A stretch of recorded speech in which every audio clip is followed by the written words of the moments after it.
But y'all need to get over it. So we're here. Get your Bibles turn to Luke chapter 7. Luke chapter 7. It's real important to check your Bible out today. We're going to do a narrative and a story this morning, so we're going to stay just kind of right there, most of the scripture time there. God bless for being here. There's some announcements in our bulletin, so if you take a moment, just kind of read those. Put one in your refrigerator that you frequently go to. Just to make an observation, very noticeable. So put that on your refrigerator. A lot of announcements, small groups. We got some book club, and some of the books are in there. So good. Good to have you here this morning. We're talking about brokenness.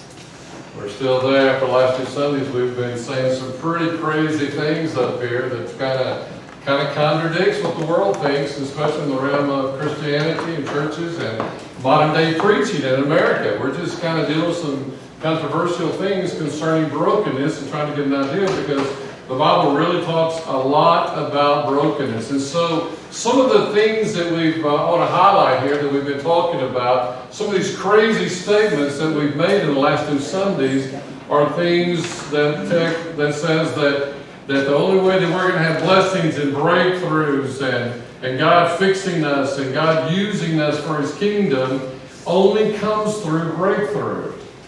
And so often we disguise that by attending more Bible studies, which is good, or hearing a bunch of sermons, which is good, or going to seminary, which is good, and all these things. But the bottom line is the only way that we can really be a servant of God is through what? Brokenness. And we don't like that word. So let me throw up some statements that we've made over there just to highlight them so we can get to some of the new stuff. So here's some of the statements we've made that is so sometimes contradictory to what we hear many times in the pulpit today. First of all is this one: God can't fix you unless you're what? Broken. Yeah, God can't fix you unless you're broken.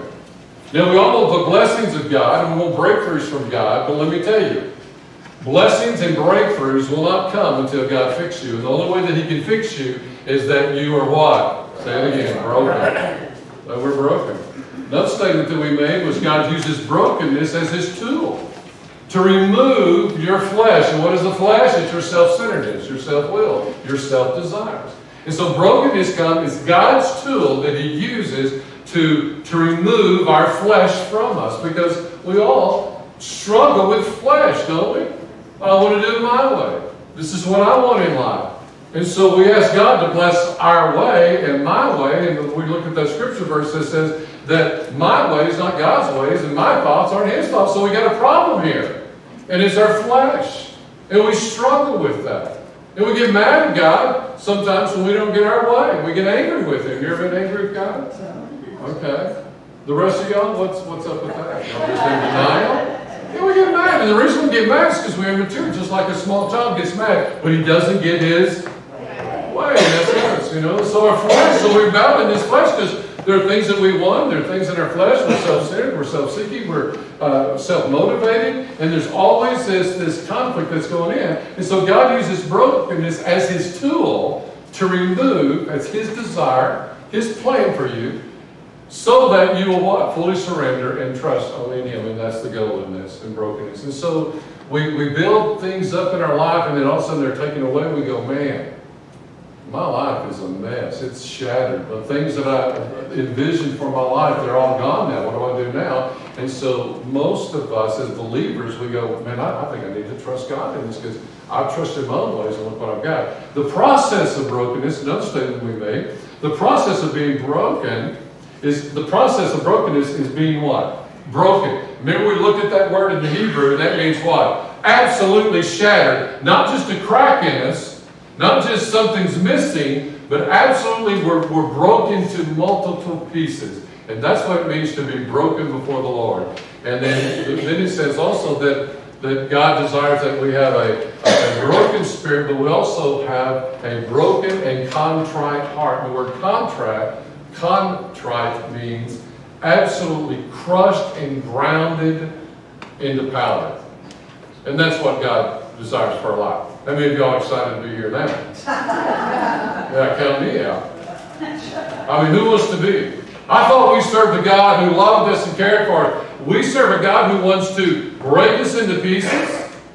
And not only break us into pieces, to not let that go, but to ground us into powder. That's the God we serve? What's this? Yeah, that's Him. And so all of a sudden, this new thought that God is that way, we struggle with that. I struggle with that. Wait. Can't we figure out a better way, God, to work this out?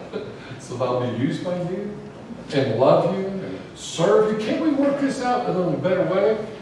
And God says, we tried that before and it didn't work. I gave you a perfect scenario in life, the Garden of Eden, and look how that turned out, right? And so we go, just make my life perfect, everything be good. And God did that, and look where we are today, right? And so God knows us, and He knows our flesh, and He knows our self-centeredness, and so He breaks us apart. He crushes us and turns us into powder so that what? He forms us lovingly and fashions us and redeems us. So the process is brokenness and a contrite. And the only way to survive, told that out, Joe. We got that? Here's the scripture verse we got that from. For this is David going, you will not delight in sacrifice or I give it, and you're not pleased with burnt offerings. And we think if we do some outwardness, we're going to go here with this. If we do outwardness, sacrifices and outward, well, look, God, I gave you this. Isn't that good enough? And God says, that doesn't please me. But what pleases me is this, that verse 17, the sacrifice of God are what? A broken spirit and what? A broken and contrite heart. And God says, I will not despise that ever, ever, ever. And so the second thing is this. And so as a saved sinner, now we're talking to believers today. If you don't know Christ as your Lord and Savior, you're absolutely broke. You're absolutely broke.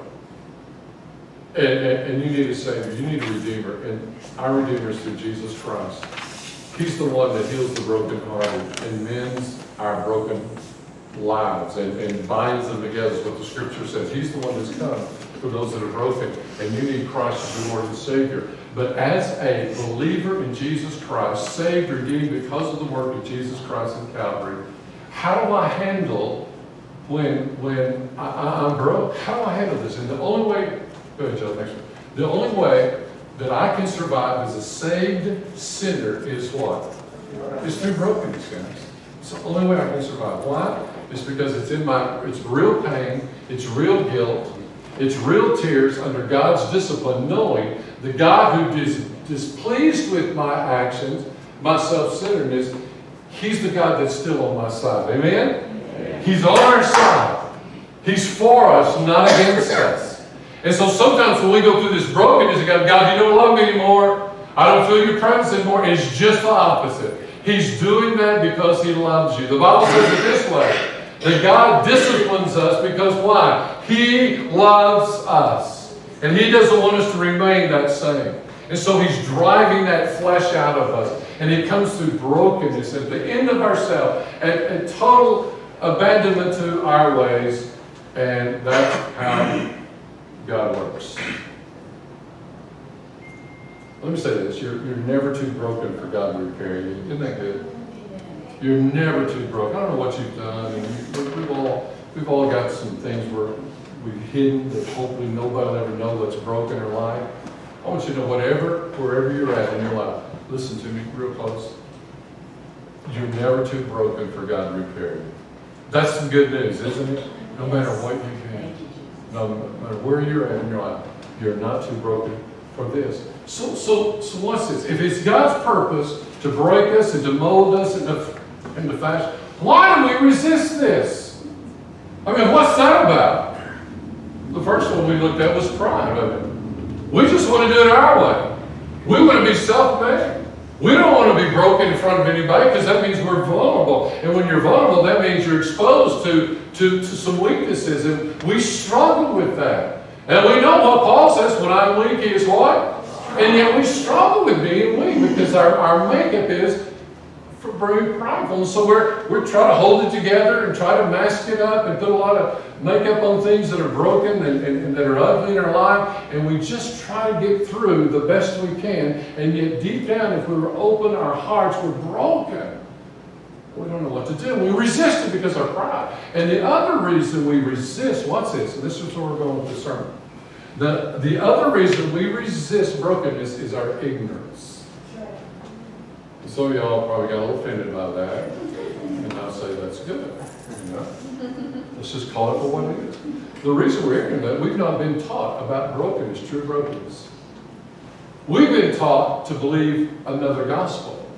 And that other gospel is that if you're a believer, you're blessed, and you're gonna have things in your life, and God's gonna put everything in your life without ever feeling brokenness in your life, because He's been broken, you're not broken, and so within you is this goodness that just needs to be released, and God's just wanting to get it out of you through blessings and blessings and blessings and happiness and peace. And God says, that's not the way I operate. It's through brokenness. And we've been lied to about that in this new gospel that we hear so often. And so, we also this. Let me expound that a little bit. We've been taught this. What's this? God, we looked at this myth when I did the series on Mythbusters. You remember that? All three of you. And so, when we did that series on Mythbusters, we addressed this one. That here it is. We had been lied to about this, and we bought into this. That God will not give you more than you can handle. And that is not a scriptural verse. That is not in the Bible. And yet we hear that all the time. We say that from our lips, trying to encourage somebody. We mean well, but it's really not the truth. Another mythbuster we looked at is that if you train up your child in the way he should go when he gets older, he's got to come back to you. And that's not true. That's a proverb, not a promise from God. You're to do that. You're held accountable to raise your child up. And he might and he might not, but you're to do your work there. We've been taught that. There's a lot of things in our society today. How many of you, when you were children, your parents told you some things that you thought were true and they thought were true that now you found out that wasn't so true after all? Anybody? Let me give you, I'm like, all my kids in the back are going, yeah, Dad, I'll get you all in a minute. Let me give you some food. I want you to fill in the blank here. Touching the frog will give you what? False. Is that true or false? False. And we've been told that. I promise you, my grandchildren, a week ago, 2 weeks ago, they found a frog out by my little pond out there. They found a big old bullfrog. And they're playing with it, and for one split second, I thought, they're going to get warts. Just for a second, because I've been told that over and over and over. It's not true. The reason that people thought that was they have these bumps on their back, frogs do, they thought those are warts, and you're going to get those 2 or 3 times. That's just not true. Here's another way. You have to wait how many hours? 1 hour before what? Go swimming. You know what? Not true. The reason people thought that was the digestive system. It's focusing in the blood. It's focusing on contracting your stomach, and so you're going to get a cramp because all the blood's focusing right here because of those 5 hamburgers and hot dogs you ate. And that's just not true. You don't have to wait an hour. Cracking your knuckles will give you what? Yeah, not true. The guy did this for 16 years. He cracked one hand, his knuckles, and the other hand he didn't. And they were no different after 16 years. That guy needs to get alive. Anyway, it doesn't happen that way. You can be annoying, but not arthritis, okay? Sitting too close, your parents probably told you this when they didn't. Yeah. You're sitting too close to get back up because it's going to what? Ruin your eyes. No, it may not ruin your eyes. It may give you a headache, but it won't ruin your eyes. If you swallow your gum, it takes how long, how many years to digest it? Who said 7? Yeah, you're absolutely right. That's it. You ain't heard that? Yeah, how can something be so right, be so wrong? I mean, doesn't it feel like you chew gum for a while? I'm just going to swallow that. Doesn't it just feel good? And yet it's so wrong you've been told not to swallow gum because why? It stays in your digestive tract for 7 years. You know what? This is not true. Now, I'm not going to give you the scientific evidence for that because it's ugly. It's messy. I just think about that, yeah. If you eat too much candy, you're going to be hyper. Who said fat? You're meddling now. You're so meddling. You're going to be hyper, right? Oh, they're getting all that Halloween candy. They're going to be so hyper, they're not going to go sleep. You know what? Not true. Sugar does not do that. Now let me tell you. Some of the preservatives in sugary foods can cause hypertension, but sugar in itself. So y'all go home and eat a lot of chocolate. So, you know, as a father of 8 children, I told my kids some things too. And I'm going to confess them. Don't show it up on the screen yet, Joe. Let me tell you what. Late night, we would be shopping or whatever, and having this many kids are somebody's always hungry, right? And we would go past those golden arches. And they're open 24 hours a day back. I think are McDonald's still open 24/7? Who goes to McDonald's? And so those golden arches be up, and the windows are open, of course, and the lights are on, arches on, and my kids are going, let's stop and get a hamburger. And here's what I would tell my children. I would say, no, they're closed. The lights are only on because they're cleaning. I said that. Here's another one I said. Go ahead. There's another one. The ice cream truck plays music to let us know they're out of ice cream. Remember in Carlsbad? They're playing music because they're out of ice cream. No, they're not ice cream. Yeah. Here's another one. I have never, ever done anything like that. Ever. Never. I would never even think about doing something like that. Jumping off of cliffs into the Rio Grande, bungee jumping, jumping off rooftops. Yeah, I would never do anything like this. And here's my last one. No, I don't have a favorite child. Yeah, y'all are laughing like that. Hey, Gary. What? I noticed your kids weren't laughing. They're all going.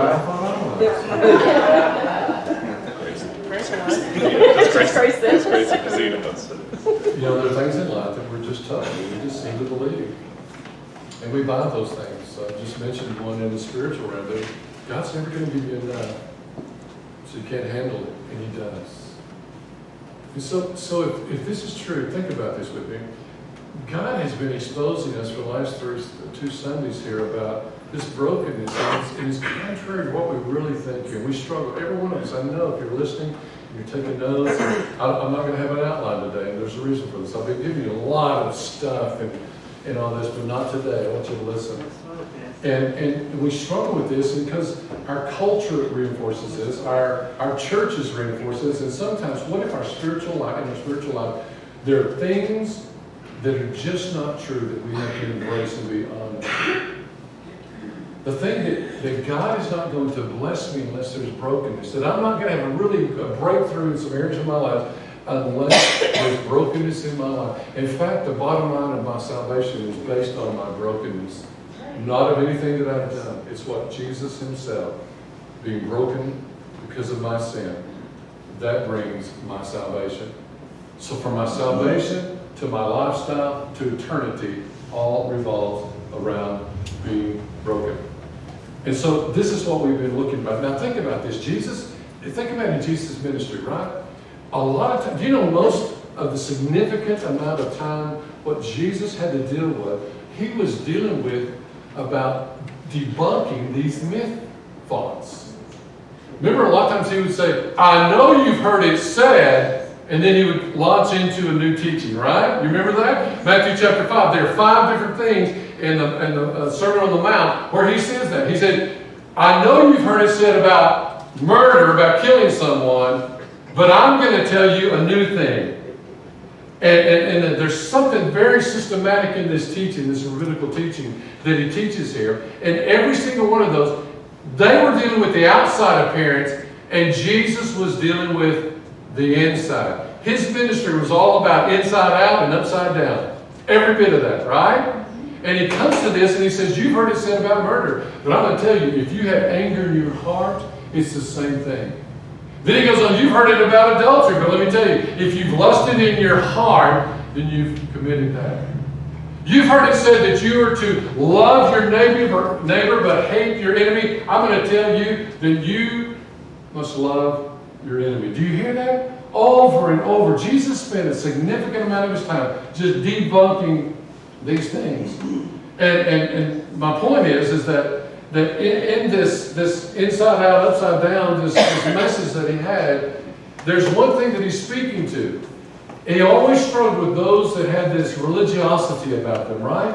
The Pharisees, the scribes. There was always this debate. There was always this attack with him because the Bible says that scripture we read, the very first scripture verse he read out loud and quoted was Isaiah when he said, "The Spirit of the Lord is upon me." And then he defines his ministry. And his ministry was, "I have come to what? Heal the broken-hearted." And that's the reason he's coming.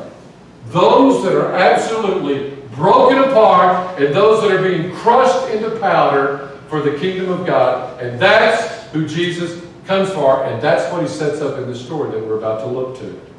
And so, as we see this, the God puts this premium on brokenness, and especially a premium on broken lives. You read the Bible.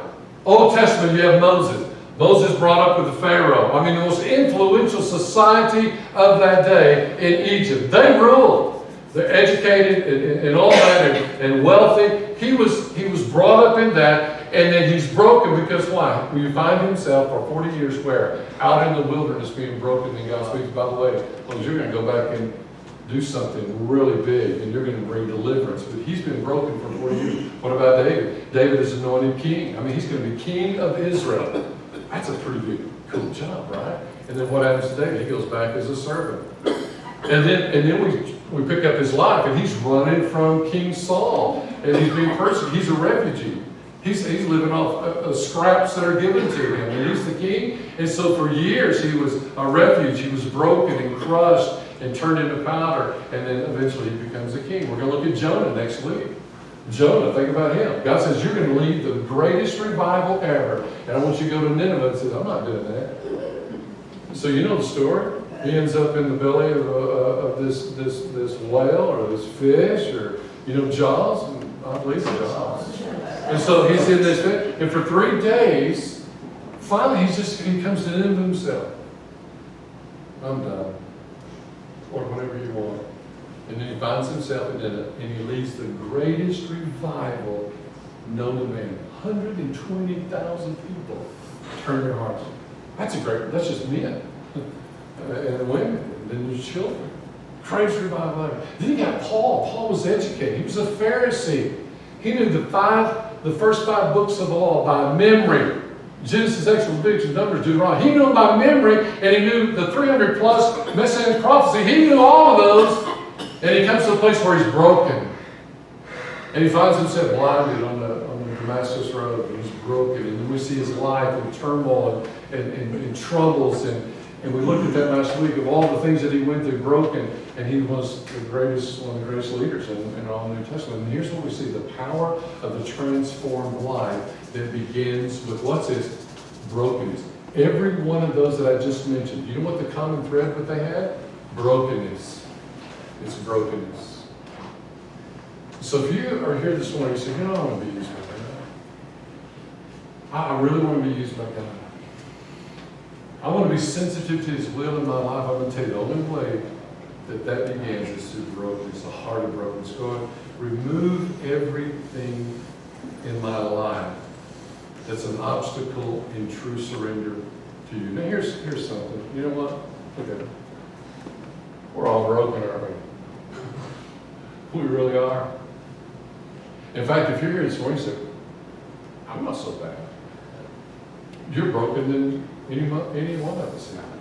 In fact, in our story, we're going to look at the person who said, or felt, I'm not broken, and gave condemnation to those around him. Jesus rebukes him. That's a pretty strong word, too, by the way. Jesus looks at him and he rebukes him because I'm not so broken after all. Let's be honest here this morning. We're all broken. We are those people. I'm not one of those. I've got my life together. I've got, things in place in me. I've got financial security, got a home, I go to church, and I do this, and I lead, and I do that. I'm not that really bad. That's the worst kind of brokenness. Because it's denial. We're those people. We're those people who come to church and we're yelling at one another on the way over here. We are those people, when somebody pulls up in front of us, we just give them this. with anger. We're those people. We're those people that we don't want those people like us as neighbors because we're not good neighbors. We're those people that try to keep up an appearance in our lives so that nobody knows our hidden stuff that we have deep. We're those people that we get on social media. We post things that make our lives look a lot better than what we really know. It really is. We're those people. You look around you, there's a room full of broken people in this room. We all have a past. But through Christ, we have a future. Redemption and healing and resource. You know, we're the most medicated, most in-debt society on planet Earth because we hide brokenness and we absorb brokenness, and so we take pills, we take medicine, we take anything we can, we absorb all this in any way we can hide this because we do not like brokenness, and the scripture that we're looking at challenges us about this. So today, here's what our challenge is today, okay? Here's our challenge. Well, I got something else, okay. Let me just move on. Here's our challenge today. We're going to try to look at the way Jesus looks and sees broken. I'm going to add the end to that, Joe. Broken and brokenness. And we're going to see a distinctive difference between those two. And I'm going to tell you a little secret here ahead of time. We're going to look at how brokenness is used to speak to somebody who is extremely religious, a Pharisee, concerning his broken. And so we're going to use somebody that we would think never God would use to speak a truth today to us about being broken. All right? Y'all in? All right. So, here we go. Verse 36. Now, normally I give you all an outline, and the last 3 Sundays I've really given you a lot of material there. I'm not going to do that today. And so you can take notes wherever you want to if you're taking notes here. But this is a story. This is a narrative. I'm just going to let it flow. I'm not going to outline it and point out things like, and systematically do this like I normally do. And build some principles here. I'm just going to tell this story and let it just flow out, okay? So today's a narrative story, so there you go. So first of all, let me just say one thing about what in verse 34, right before we get into, we're going to begin in verse 36, okay? And it's going to be on the screen in just a minute. One thing that is noted about Jesus that he says he's a friend of sinners. That's really key in this because he's been called, he's friend of sinners. And so here's what we do. When we read this story, we think of this woman who's a prostitute. There it is. He's a friend of, say it, prostitutes, sinners. And yet, we miss this story. And here's what I discovered when I was studying for this. I learned a lot of things with this. I learned that this story really isn't all that directed to this woman who is the sinner. It's directed to this Pharisee who's the worst of the sinners. He's the worst of the worst of the worst. And we miss that. So he's a friend of sinners. So Jesus purposely comes to this Pharisee who's the worst of the worst of the worst of sinners. Okay? Y'all ready? All right. I had to set that up a little bit for you. All right. We're just going to look at this. We're going to read through, and we'll go from there. First of all, let me read this to you. One of the Pharisees asked him to eat with him, talking about Jesus. Come over and eat with him. And he went into the Pharisee's house, and they reclined at the table. And this is during Jesus' Galilean ministry. We don't really know the town per se, but we know this, that he's probably been speaking. We know this. We'll read this in verse 11. There's a great crowd there. But he's been speaking in the Galilean ministry, and he's talking. And so one of the Pharisees have asked him to come home. He's the guest speaker. Maybe Jesus has been in the synagogue there. We don't know. But he's probably been teaching. And so one of the Pharisees has invited the preacher to come home and eat. And I used to do a lot of revivals out in the country, out in West Texas. And inevitably, every night, I would be invited to go to one of the members' house, and we would eat fried chicken every single time. And so we would go, and so that was a practice. So here's a rabbi, a visiting rabbi, Jesus, and he's come to town, and he's been teaching perhaps. And so this Pharisee is doing his duty, so why don't you come over and eat with me? A little bit more to it than that. The Pharisees is one of just a few thousand people. And they were an exclusive group. You've got to understand who we're dealing with here. They were the guardians of the religious law. They're the ones that set standards. They're the ones that made up rules upon rules upon rules upon rules, and they were the enforcers. They're the ones that said, this is the way you're going to live. They're the ones that cast judgment if you didn't follow in that line. They're the ones that threw the stones. They're the ones that continued this legalistic, self-righteous, and they were a tight group. Listen, they were tight. They talked among themselves. They had an agenda with Jesus. We know this. And they began to judge Jesus. You can read this all throughout the New Testament. We see how the Pharisees began to seek after to destroy Jesus and to kill him and have him crucified. They listened to his message, and here's the problem they had. They didn't like what they were hearing. He was breaking all the rules. And he would say, you've heard it said, the Pharisees were teaching them this, but let me tell you a new way to look at this. You know? And the Pharisees were upset with him and said, man, we don't like what he's saying, and he's hanging around the wrong crowd. He's breaking all the rules. He's a friend of sinners, and we don't hang out with sinners. We're not to be around them. We're not to have them in the home. And he was doing all of that, those drunkards, those tax collectors. Look at the guys he's hanging with. We don't do that kind of stuff. And they hated him. And they were out to get him, destroy him, because they didn't like his message. So let me tell you, look up here. When the Pharisees invited Jesus to come home and eat, it's not a friendly get-together. He's trying to trap him. Do you understand that? He's trying to get him. He's an enemy of Jesus. The one who has the 5 books of the Bible memorized, the one who has messianic prophecy, the 300 plus memorized, he looks at the face of Jesus and says, I have no idea who you are, but I don't like you. Is there something wrong here? Is that broke or what? Absolutely broke. And doesn't even know it. Because he's got everything around him. It gives a sense of self-worth, self-action, self-centeredness, self-righteousness. And there's a problem there.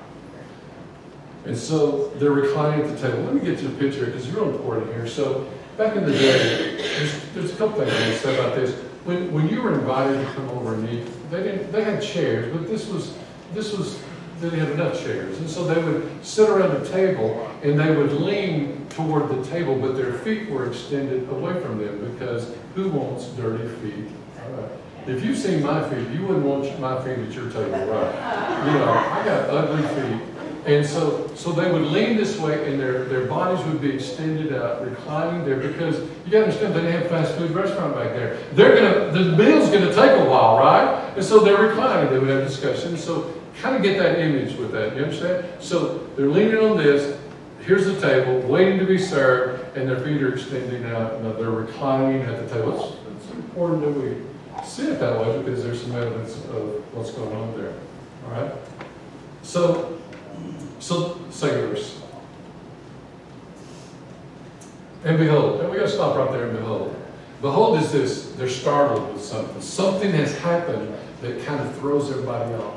Now let me set this up, because back in those days, when you had a visiting rabbi that would come in and eat, history tells us that they didn't have a closed-door policy. In other words, they had an open-door policy. People could come in there. So there's probably a large group of people. Now, only those that were the select got to sit at the table and recline to be served. But trust me, the servants, the day servants, the day laborers, they also would come in. But they would stand around the room, and sometimes they would wait till they're finished eating, and they would get the leftovers, you know? And so that's a scenario. So it wasn't the fact that she just burst into the room that we may think, and she interrupted this meal. This prostitute came in there. It wasn't like that at all. It was who she was. They didn't like that. She wasn't welcome there. And so the whole started to what is she doing here? That's the attitude. You get that? And so it was that attitude of, we know who she is. She's around town a lot. It's a public display of immorality. We know about her, and we don't want her here. So behold, what's that about? They're startled with this. Not that there's not any people there, and it was just a select few. Like we're our home, if somebody came in and just stood around while we're serving guests. It's a different culture there. So you got that picture? So it's real important. Okay. And so behold, they're in there, and so everybody knows who she is. And look what it says. Who she is, a woman of the city who was what? She was a sinner. Man, this is a really interesting word here. This word carries with it a reprobate type of people, a disgrace, a disgusting type of person, the lowlife, the scum of the city. That's that word sinner. I mean, it's a hard word of description of a life of immorality and a life of just being a reprobate and just being sinful and nasty. That's the description. This woman is broken too, right? I pulled it up. I mean, I pulled up this idea of what's the psychological aspect of a prostitute in today's society. You know what I found? I said, do you know that most of the ladies or men that are involved in prostitution today, do you know that most of them have some psychotic deficiencies in their life? 75%. 70% have bad childhoods and broken families and child abuse and some things that happened in their early childhoods or adolescence that just broke up this family union and did some things in their life that they can't get over. And so there's this, do you know that there's a high rate of suicide and drug addiction on prostitutes? You talk about broken people, that's broken people, right? And that's her. You got to understand also that the Pharisees, they had a list. Remember the Pharisees, the rules and regulators and all that? They had a list of those sinners. And those sinners in the male realm were those that were tax collectors. They were really bad. How about Matthew, one of Jesus' guys, right? He was one of those sinners. Those sinners that were drunkards, that was their list. Those are the sinners of our society today. Also camel herders. Yeah, they were in that because they thought camels were unclean. So the Pharisees said, y'all are sinners because y'all take care of camels and they are nasty. And for the feminine side of the sinner, prostitution. A public display of immorality.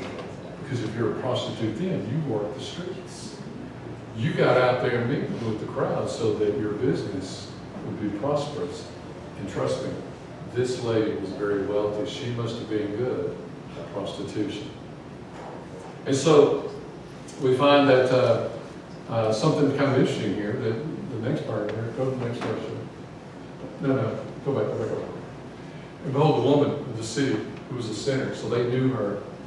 She was supposed to be there. When she learned that he was reclining at the table, that's kind of interesting thing. She learned this. So apparently she knew Jesus was in town. Apparently she has some insight to what's going on here. Now hang on to this. This is what I've learned here, because I've seen it's totally different, this story now. Totally different. And so she's learned that he's reclining there. So she's found out something's happened to her that makes her want to be there. And she's not allowed to be there. Okay? You understand that? They don't want her there. The whole town doesn't want her there. And she's going to the Pharisee's house. We know what he thinks about her. And so she's learned that he's eating there. And so she makes her way there. Something on a mission. And we find out that here's the mission. That he's reclining at the table. He's eating there. So we know he's going to be there while she's preparing herself. So she heads out and she puts on this alabaster flask of oil. Thank you, Chuck, for doing this. I'm not sure which one, but he made this for me. And this is a typical flask. The women would wear it, and men sometimes would wear it around their neck. And what this is, they would have this flask, and it would be an expensive perfume or ointment. And the word ointment means is a type of a very scented type of fragrance that was in there. And the women would just wear that around their neck. That was a very custom thing to do. And so we know that this lady is wearing this for her business purposes. Because as a prostitute, a part of that, if you had a well-smelling ointment on you, you were more attractive to the men, and business was open as a prostitute. And so in her task of a prostitute, she would take this, and it was kind of a deodorizing type of effect, and she would pour that on the bed, or she would maybe anoint that individual, her client, for prostitution, and she would do that. And apparently this woman was very, very successful in what she did, because this word ointment and this flask of oil meant that she probably had a lot of money to buy this, and it was very, very costly. So she was well known in the city. She worked the streets. And she takes this, and what they would do, they would break this neck open, and they would break it up. There would be a cork in there, some wax in there. They'd break it open, they'd pour it out, and then they would seal it back, and that would be the task of this. And this is what we have, this woman who comes in there. And I really believe that she has come to do something of purpose. And something of purpose was she was going to take this and anoint his head, because that was a customary honor of somebody who was a guest of the city. You get this? And so she, I believe, had come in with a purpose to anoint his head. And you can read this in another time when Jesus, remember at the Last Supper, that she comes in and she anoints his hair. You remember that story? This is a different story. But she anoints his hair because that was a typical purpose. So she goes in there ready to do what she's called to do. Something's changed in her heart that she's going to anoint Jesus from the head. But everything changes. Everything changes. You know what it taught me? This side of it. Broken hearts, repentant hearts, yielded hearts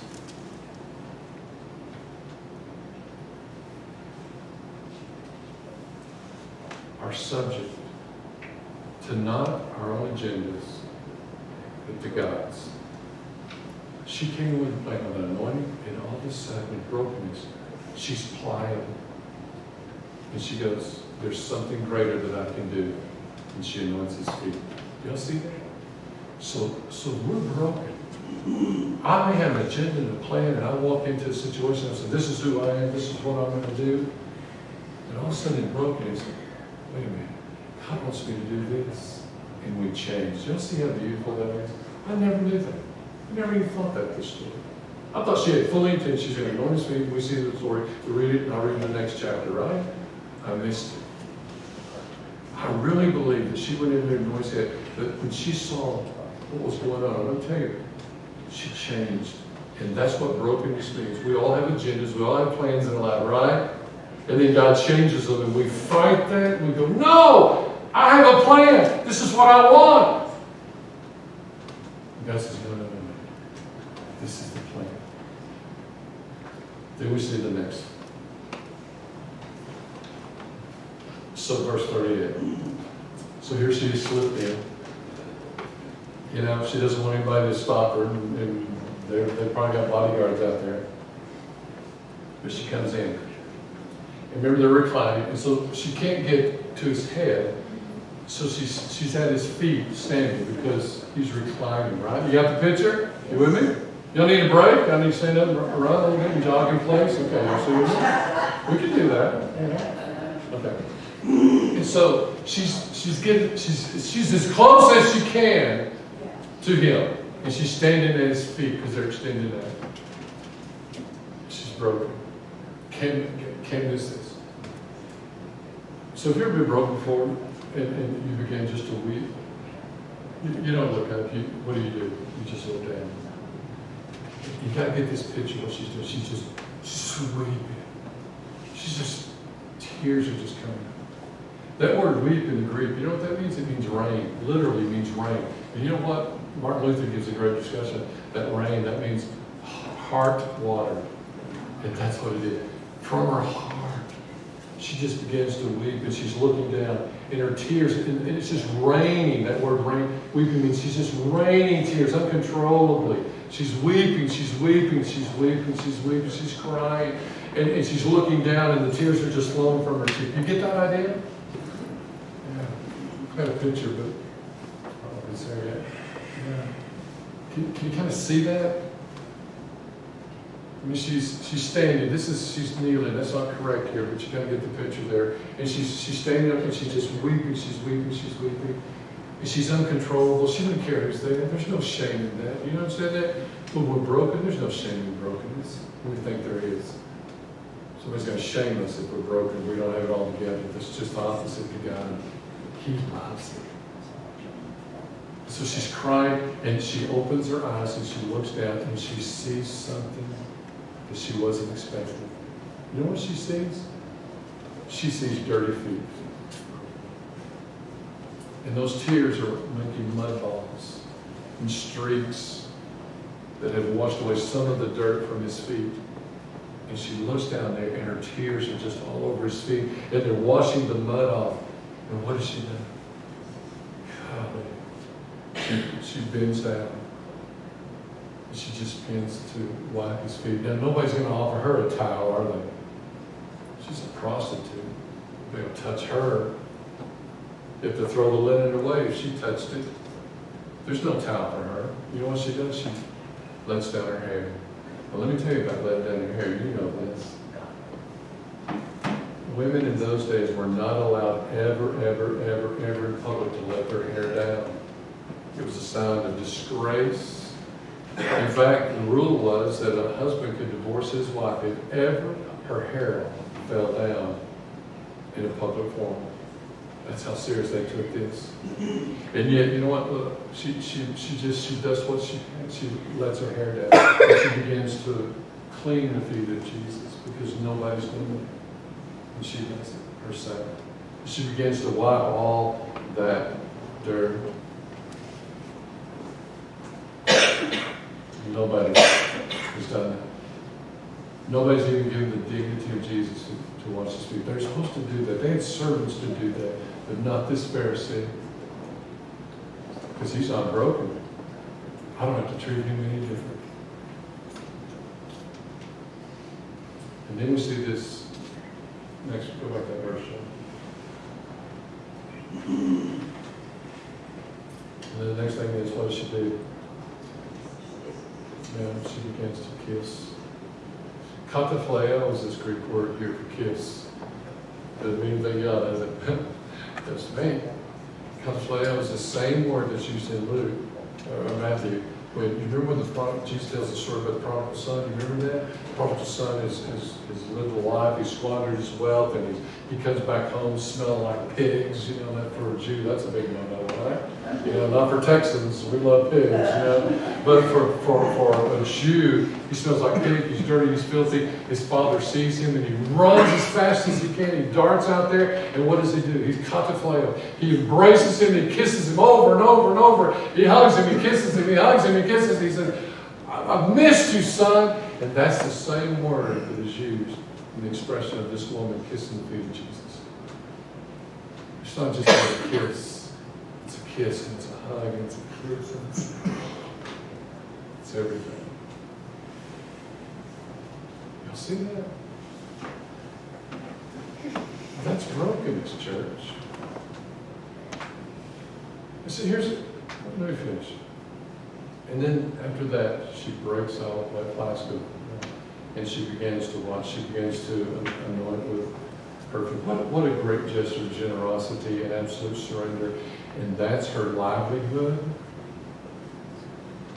I mean, that's how she made money. Sprinkle a little bread and boil. She got good customers. So she's got the good oil, the good perfume. And she says, not anymore. She said, no more. Something's happened to her before she came in that room. It changed her mind. And so she anoints his feet. Now we turn to the main event. And here's brokenness at the very best, a servant. Because only servants were to clean the feet. The servant of the servants cleaned the feet of those guests that came in there. And here we find this woman, uninvited, and she's being a servant. Because brokenness equals servanthood. You cannot be a servant of God unless you're broken. You can't. So now we turn to the rest of the story of Paul Harvey says here. Look at verse 39. Verse 39 says, when the Pharisee, guy that kept the laws and wrote the laws, and who had invited Jesus, saw this, he said to himself, not out loud, because he don't want to look bad, right? You said something out loud, you're going to get called on, so I'm going to keep it to myself. That's one of those deals, right? If this man were a prophet, do you see the disgust? If he really was a prophet would have known what kind of woman she is, a sinner. He should have known that. That's kind of a compliment to Jesus, really, He didn't go that direction, right? Right? It's really a compliment. He said, if he was really a prophet, he would have known who she was, what sort of woman this is, who was touching him. You see the disgust? Twofold. He's disgusted that a woman ever came there and was doing that, but he was disgusted with Jesus because he allowed that woman, that other woman, to touch him. He's disgusted with Jesus. She's a what? Scumdier. And Jesus just went home after that, right? No.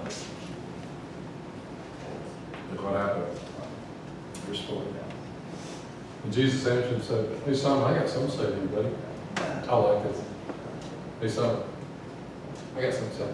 And Simon didn't know Jesus had planned this conversation. Jesus doesn't know. Simon didn't know anything. He goes, go for it. Kind of sarcastic. You got something for me? Yeah, I don't think you got anything now. You're letting that woman touch you. I got something over you now.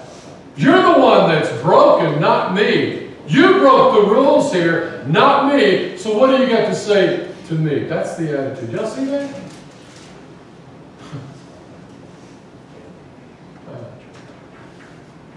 Go ahead and say it, teacher. So sarcastic. And Jesus does. I was like saying, okay. Here's what it says. A certain man only had 2 debtors, and he owed 500 denarii, and the other only 50. So you got a big difference there, right? There's a day's wage.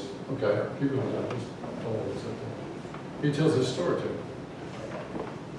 When they could not pay, both of them, one owed 500, one owed 50. Okay, big difference, right? Got the difference there? Okay.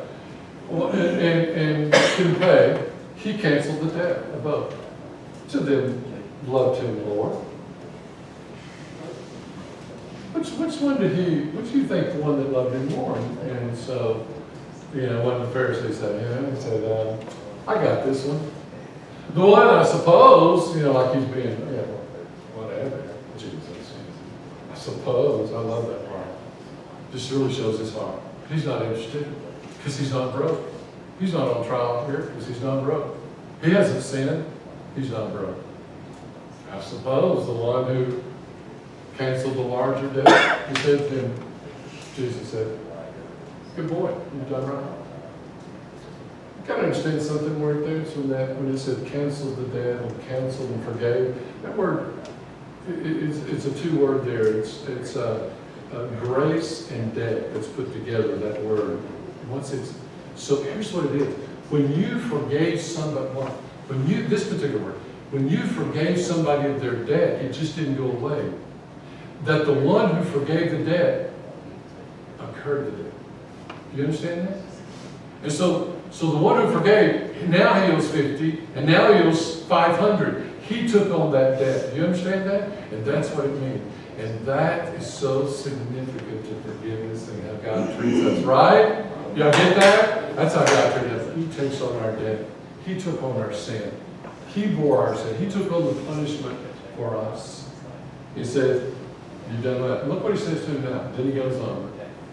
Then turned toward the woman, he said to Simon, do you see this woman? I entered your house and you gave me no water for my feet. She's wet my feet with her tears and wiped them with her hair. You gave me no kiss, which was like a handshake in those days, right? You did none of those things. But from the time I came, she's not ceased to kiss my feet. She still kissing his feet. She did not anoint my head with oil, but she's anointed my feet with this oil. You gave me nothing. And you're broke and you don't even know it, son. Brokenness produces great forgiveness. And here's the principle. Great love comes from great forgiveness. Did y'all hear that? Great love, let's say it one more time. Great love produces great forgiveness. Notice what he said here. God emphasizes this. I'm about 3. Notice what he said here. He said, I say to you, her sins, which are what? Which are many. Yeah. Simon understood that one. I say to you, her sins, which are many, have been forgiven. That word have been forgiven. We just kind of look over that and kind of move this. And here's where I learned something here. That is a present and perfect tense, which means something has happened to her before she came there and is continuing to happen in her life. Let me say it one more time. Something has happened to her before she came into that room. Her sins were forgiven before she ever got into that room. Something happened to her. And it's continuing in that fashion. I've always read that story like when she came in and she's weeping, a sign of repentance, and Jesus forgave her sin right there. But that's not what that tense is saying to us. And so when I go back and I read verse 11, don't turn that. But in verse 11 in that deal, we see that where Jesus healed this young boy that was dead, brought him back to life. The people, there was a great crowd there, and they saw this, and it said, and many believed, and many began to praise the Lord, and had fear in their life. I believe she was there at that point, and something changed in her heart. She realized, oh my goodness, this is the Messiah. Something happened to her during that time, because the Bible said there were a great many people that were there and followed him. And so I believe she was a part of the crowd. She changed her life. And so when she comes into this is an expression of great forgiveness, that she's expressing great love. Y'all see that? Oh, never saw that before. I always just thought, well, I guess she got forgiven because she did that. She didn't get forgiven because she did that. She was forgiven before that. As an expression of brokenness, she gives this great example of love. Y'all see that? There's no shame in that. She's forgiven. So she wants to anoint his head, but then she realizes that she's a servant because of brokenness, and so she comes in. And here's what it is. Jesus shows us brokenness, and then finally, transformation. That's what he shows us. And then verse 49 and 50, I'm going to finish it. And he said to her, he turned to her and said, your sins have been, again, it's that same tense, have been and are, you're forgiven.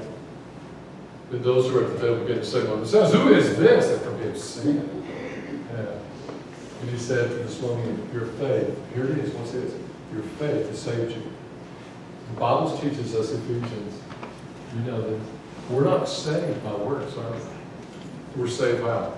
Through faith. We're saved through faith. That's the gospel.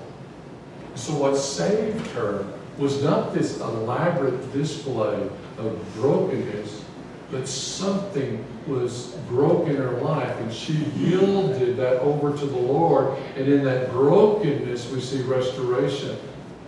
And it was because of her faith, not because of this action, that saved her. Do y'all understand that? And so it wasn't that she just did this great deal and so, I'm going to save you from what you did. It was her what? Faith. Faith. That saved her. So let me say this. So here's the challenge I gave you. Can we see what Jesus sees, the difference between broken and brokenness? Now here's my question. And I'm done. Pretty much. Here's my question. Who do you relate to in the story? Who do you relate to in the story? I mean, most of us would probably say in the past, I was the woman. That's who I want to relate to. I see what do it. I mean, do we? Do we really relate to that woman where we are total surrender to the Lord and unashamedly? We're not ashamed of the gospel of Christ, for it is the power of God unto salvation. And am I so weak in myself that I find strength to do such a thing with this woman? Do I really identify with this woman that my life is totally broken before the Lord, and when I have sin in my life, I'm weeping, I'm broken inside because I've done this before the Lord? Or am I more like the Pharisee? I got this. I can do this. And today we have a choice.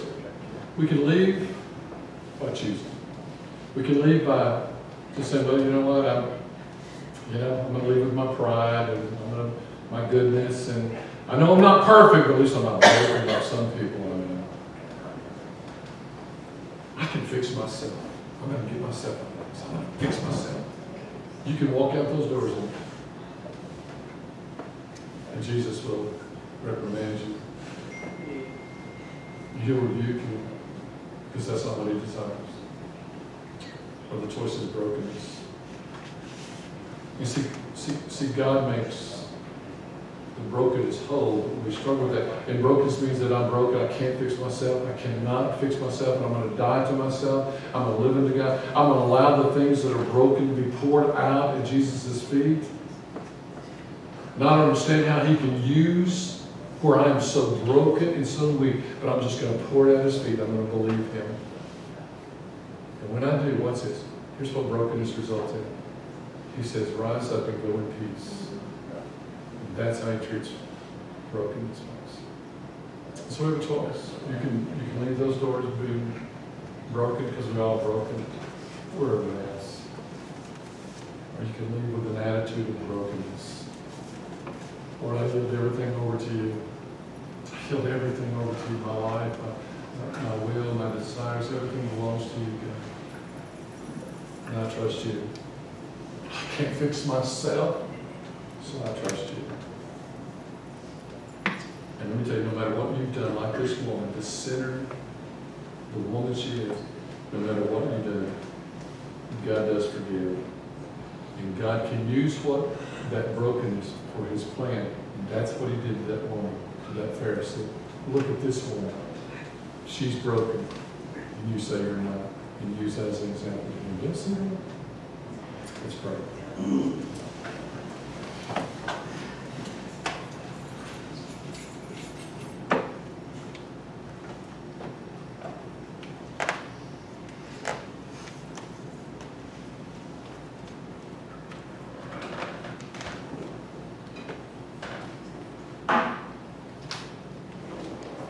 Just in the few moments that are left here, I've always spoken to you in an area of your life that just you're hanging on to or something you struggle with. Perhaps this morning you would just yield that over to him. Just take this time up. We're just going to sing this song one time through. And the Lord has shown you that you thought you'd identified with this woman, but today you realize you really identified with the Pharisee. You've prompted your life up with things of this world. Your self-will really dictates what you do each day of your life. But today is a new day.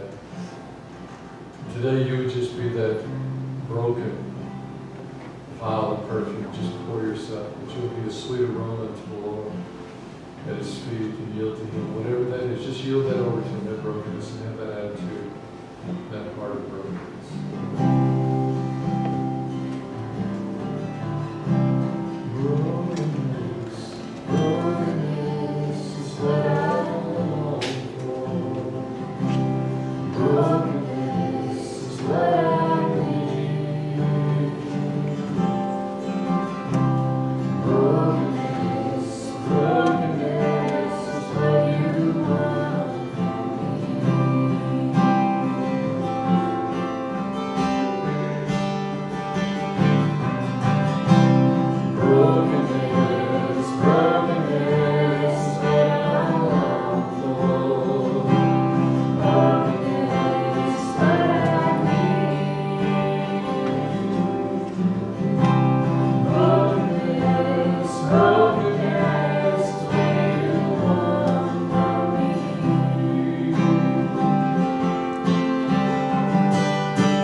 accept us and welcome us as broken people. Give us a heart of brokenness today before we leave. We don't want to be the same. Only you can fix us where we're at. Thank you, Father, that you love us right where we're at. And you love us so much that you want us to be the same. Thank you that your glory comes and changes us each and every day, so we will. Lord, we love you today. We thank you. Father, we also thank you for this time of communion, this time of celebrating how Christ broke the bread and said, "This is my body." So, Father, as we take this time of communion, Lord, we ask you to bless this bread that represents your body, the cup that represents the blood that was shed in Calvary for our sins. Lord, we thank you for this privilege of having this time of intimacy with you, of reflection. You command us to reflect on that, to remember what that meant. So, Lord, we take this. We ask you to bless the bread, bless the cup as we take this. For those that have trusted Christ as their Lord and Savior, you're welcome to participate in this time. And in this time that we reflect about what Christ has done for us, and we celebrate that together as a church. So I ask the guys as they come and serve. If you're a follower, leader of Christ, we welcome you to participate.